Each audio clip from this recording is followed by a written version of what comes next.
বাংলাদেশে প্রথমবারের মতো শুরু হওয়া reality show Akij tableware art of plating এর দ্বিতীয় সিজন ফের শুরু হতে যাচ্ছে। এবারের বিষয় ফুড প্লেটিং। বুধবার রাজধানীর একটি হোটেলে এ নিয়ে এক সংবাদ সম্মেলনে এই রিয়েলিটি শোর ঘোষণা দেন আকিজ বশির গ্রুপের head of marketing Mohammad Shahriar Zaman. এ সময় উপস্থিত ছিলেন অনুষ্ঠানের প্রধান বিচারক শেফ ড্যানিয়েল সি গোমেজ ও chief operating officer Mohammad Khorshed Alam ও আকিজ টেবিলওয়্যারের কর্মকর্তারা। আয়োজকরা বলেন, প্রথম সিজনে প্রচুর দর্শক জনপ্রিয়তার পাওয়ার পর ভিন্নধর্মী এর রিয়েলিটি শো এর দ্বিতীয় সিজনটি এবার দেখা যাবে জাতীয় টেলিভিশনের পর্দায়।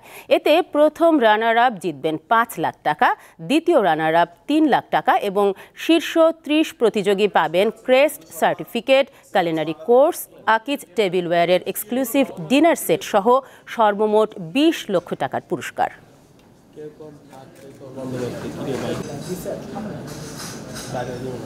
এটাও কিন্তু একটা ট্রেনিং আমরা আদৌ এখন